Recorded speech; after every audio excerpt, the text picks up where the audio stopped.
Greetings, everyone, from my bedroom at 3 o'clock in the morning. I'm making a video today about legacy games. And why I wanted to start with legacy games is because of this. I recently was talking with a coworker who didn't quite understand the concept of legacy board games at all. And I kind of smirked. In hindsight, I was not a very good person in this, and I was kind of a board game snob. But in hindsight, I smirked, and then I was like, "Oh, let me tell you what's what with legacy games." And to be honest with you, I didn't do a very good job. I don't feel that I did a very good job explaining what it was to him. I just kind of shotguns things, and for someone who didn't have any concept on games other than really just like Clue and Sorry and things like that, I didn't do a very good job. So at 3 o'clock in the morning, that's on my mind, and I was just thinking I want to do legacy games first. So I'm going to start off the video by using something that I used in my senior thesis presentation when I got my degree. And so I'm going to start by using that, if I may. So when you go out and buy Monopoly, you've purchased the game. As long as you take care of it and don't lose the pieces, you have Monopoly for the rest of your life. You put it up on the shelf, or you open it up, you play it with your friends, you have a winner, you have a loser, and then when you're done, you put it away and you put it up on the shelf, and it stays there until who knows when. When Grandma comes to town for Christmas and you play Monopoly, you grab the Monopoly game that you bought and you set up and you play Monopoly, but it's the same game. Essentially, you're just playing the same, it's Monopoly. When you're done playing with Grandma, you put the game back up on the shelf. And so, yeah, you own Monopoly, but the iteration of Monopoly is the same iteration. It's the same game every time that you pull Monopoly off the shelf. Now, a legacy game doesn't do that. So I'm going to start kind of by talking about the narrative aspects first. So a legacy game is a narrative game, and how it works is with those pulls from the shelf, every game is a new, I put it akin to reading a book or a novel. So when you play game one, you're kind of uncovering, you're digging, you're unfolding chapter one in this story of this game. And when you pack it up and put it up on the shelf and pull it back out, it's a new iteration of the game, because you are now no longer playing chapter one, you are playing chapter two. So you've moved on in the story. And so game three is chapter 3, 4, 5, however many games that book is. 10 chapters. I think there's one legacy game out there that's probably close to 20 games. I think so, 20 chapters, and it's all a narrative. So it's all kind of telling you a story of, last time in your game, this is what was going on. This time in your game, it's this. And so it's a new iteration of the game every time you play, unlike the Monopoly scenario that I just explained. So that's one of the core concepts behind a legacy game, is the fact that it's telling a story, that it's got a narrative aspect to it. Putting that aside, jumping into the next kind of category about legacy games is legacy games offer players choices, and they're very meaningful choices because they affect the game state permanently. So a choice that I make in game one could completely come back and do something different in game 7, because you permanently alter the state of the game. That's why it's a new iteration, because it's new narratively and it's new mechanically and gameplay wise and stuff like that. So for example, I want to put my home base at this part of the board on game 1. Excuse me. But then by game 7, something happens in that area and it's completely overrun by indigenous people or something. And it's like, oh man, that totally changes my story and changes how I'm going to play the game, as opposed to if I would have picked this spot, or maybe Fred picked this spot over here. So the choices that you make will stay with the game and change the game. It offers players, which is what good games do, which I'll talk about in other videos, meaningful choices. And so for those of you that love me, or that know me, you know that I love narrative. I love making choices in the narrative to kind of change the story. Did you go route A? Did you go route B? Did you kind of choose your own adventure type thing? So I love legacy games. Now, how does this really work in practice? And this is where I kind of failed. You change the game by permanently altering it. So by doing that, you write on stickers, you'll name characters, you'll sticker characters, you'll sticker the board, you'll rip up cards that you can use that you'll never use again, you'll throw them away, and you'll never see them again, because that person maybe in your story got killed off because you didn't save the little girl. So rip up the little girl's card and you get a different story. You get a story without the little girl in it. It's all about the choices that you make, and they all stick from game to game to game to game. And this is essentially what a legacy game is. It's a bunch of friends that you want to get together, the same group of people, kind of like a book club, and go through this story of this game, making choices along the way of what you want your faction to do or character or what have you. There's quite a list of legacy games out there for people to check out or to get into. I'll talk about the downside before I go into kind of my picks of legacy games that I've played, ones that I like. The downside is, just like with a novel, when you go to Barnes & Noble and you buy a novel, you read chapter 1, 2, 3, 4. But when you get to chapter 20, when you get to the end, you're at the end. There's no more book. You can't make any more book. It's done. And so just akin to legacy games, when you get to whatever number that is, and it varies from legacy game to legacy game, but let's just use the number 20. You spend, your $50 on a game, but you get 20 games out of it. You get maybe 100 hours of play out of this game. But after game 20, you're essentially done. The story's over. There are some games, a few of them out there that are like, well, you can keep playing, but there's no choices that you make. There's no story. Those ones really never interest me at all.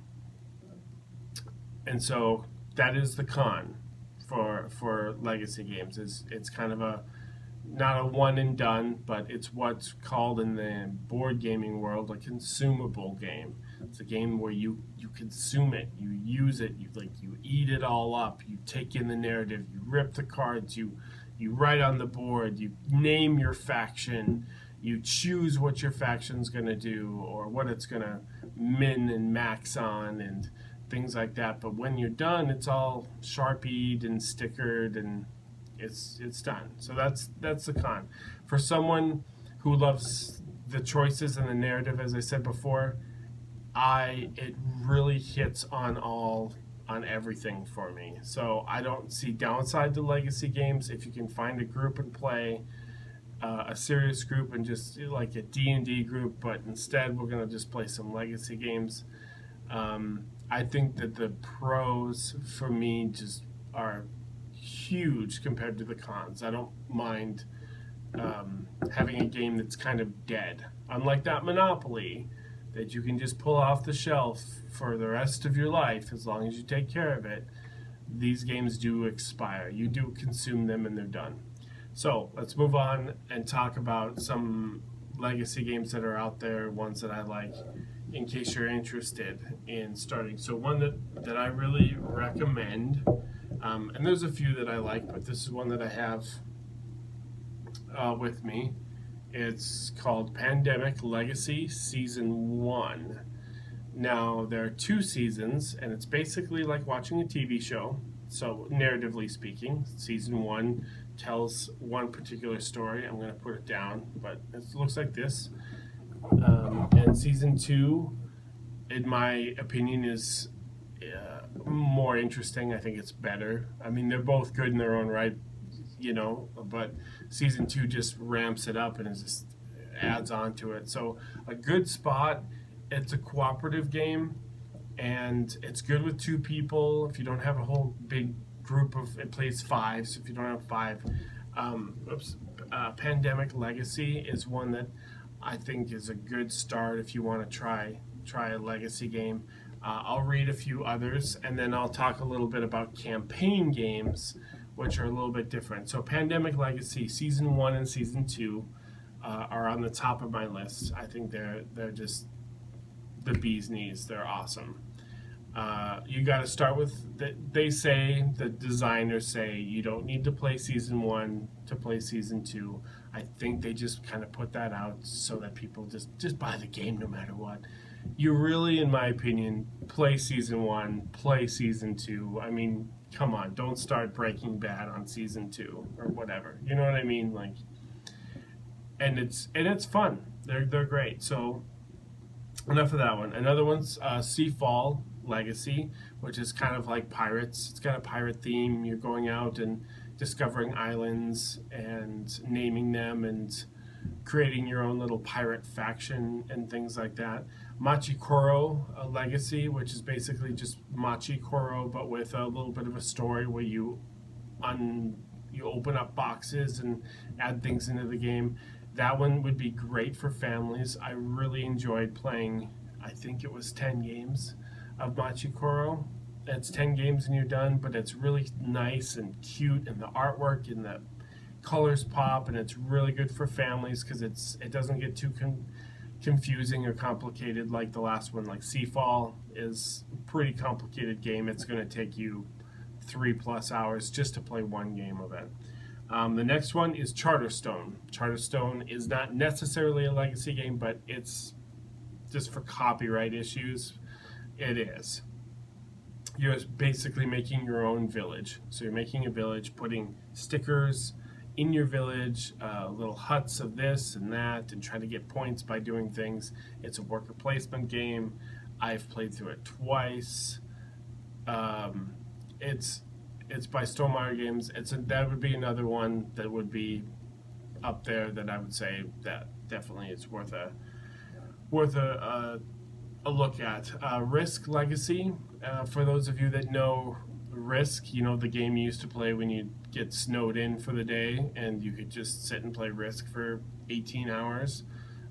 They have Legacy. There's a legacy version of it where you play over the course of 15 games. It's a lot sweeter in my opinion because the objectives will change and it's not always just about knocking out all the other players. And so Risk Legacy is probably the most basic of the legacy games because it was the first one that came out, so they were still kind of tinkering with what works and what doesn't. But it doesn't mean it's a bad game. It's still fun. If you like Risk, you really should play Risk Legacy. Get the same group of people to play. You get to pick factions. You get a global domination. All that's in there. But it's a little bit quicker because the objectives are different. It's not necessarily just wipe out the whole board and spend all day rolling and stuff. And there's some pretty cool little twists in it where you open up boxes and stuff like that. The next one is Betrayal Legacy. So Betrayal at House on Haunted Hill. There's a legacy version of that where you're creating the story of a haunted house. So that would be like a horror-themed legacy game. Werewolf Legacy. I'm not going to talk about because I haven't played it all, but for those of you that like Werewolf, there's a legacy version of it. The downside is it takes 9+ players to play, so it's like a huge party game, but it's a social deduction game of like who's the good guys, who are the bad guys, things like that. And then Clank Legacy is the newest one, which I have not tried or heard much about, because at the time of filming this, it has just come out a matter of months ago, and I haven't messed around with it at all. So those are the legacy games that are out there. And so then I also want to talk about campaign games. These aren't necessarily legacy games because you're not necessarily writing and changing things on the board and stickering things, but they are games where there are new iterations. Every time you put that game down from the shelf, you're playing a new chapter, so to speak. They have little narrative elements kind of strung without the games, and I'm not going to mention all of them. I'm going to mention a pretty big chunk, but there's a lot of campaign games where they play almost kind of like a D&D type thing, but in a board game. And so Near and Far is one of them that is really good, that you play through 10 or 12 games or so, and you're traveling through and getting stories and meeting people along the way, and it's a competitive game. The Troubled Life of Billy Kerr is one that I played. It's a great two-player game. It's pretty easy to learn, and I was really surprised by it. I honestly didn't think I would be taken back, but I would play it again. I would go through it again. I thought it was very, very interesting and fun. Essentially, it's a resource management game. There's really nothing to it, but you're trying to find the story of this guy who's on his deathbed, and he's telling you this story of like these things in his life. And so it's really interesting. I definitely recommend that. If I can get a little bit of peace and quiet from the cats in the background, if they're there or not. Couple more. Stuffed Fables, another campaign game aimed at kids. You place a stuffed animal that comes alive at night and fights off the boogeyman and things like that, and goes on adventures. Got a kid kind of theme to it, but it's really simple to learn. It's fun. I think that one plays 7 games, and there's like a chapter, a storybook that you kind of read along with. And the cool thing about that is, I know I'm going to make this video way longer than I wanted, but I wanted to add in Stuffed Fables at the end of every game. Every game kind of has a little lesson about it in the narrative. And at the end of every game, it has questions for parents to ask their kids about, when you're afraid, or when you feel things like this, or hey, stop it. I thought it was just really neat. For me, not so much. Don't have kids. Still played it. Still enjoyed it. But I think if you have kids, it would be a must-buy if you want to sit down and play something with them. You're going to be able to play over and over and over, and it's going to be new because every chapter is a new board, a new setting, new stuff like that. Gloomhaven is the next one on the list. It's basically D&D in a box. It takes 1,000,000 hours to play. I've probably played 3 or 4 hours of it. I was really impressed. I enjoyed it quite a bit. That's about all I could say about it. It's a huge box. It's quite expensive. But if you like D&D and you want to play like miniatures D&D themed game, it's quite fun. And you do get to upgrade your characters and unlock boxes and stuff to make your characters better, and travel a world on the map and stuff, and places. Remember, if you've been there, you'll sticker the board and stuff, and you go on adventures and stuff like that. The last one I'm going to mention is Netrunner. Terminal Directive, which I'm not going to talk about too much because Netrunners is just a really great game by Richard Garfield, who also did Magic the Gathering. But it's a sort of campaign game where you play 10 games and you're these two kind of factions, so to speak, kind of fighting over this narrative that's happening between you. And so there's just a smattering of campaign games that are worth checking out as well. So legacy games, in summary, they're really high on theme. They're high on like the narrative. They all tell a story to some degree. Some do it a little better than others.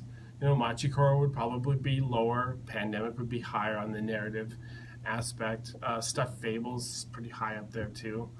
They're consumable games, but man, they're really fun and they're great to just play with your family. So hopefully that brings some light onto what these legacy games are when you see them at the store, something like Risk Legacy. And that's it. Check them out. Pandemic Legacy Season 1 is a great place to start. So that's my video on legacy games. And good night from my bedroom at 3 o'clock in the morning. I'll see you at the next video. Bye.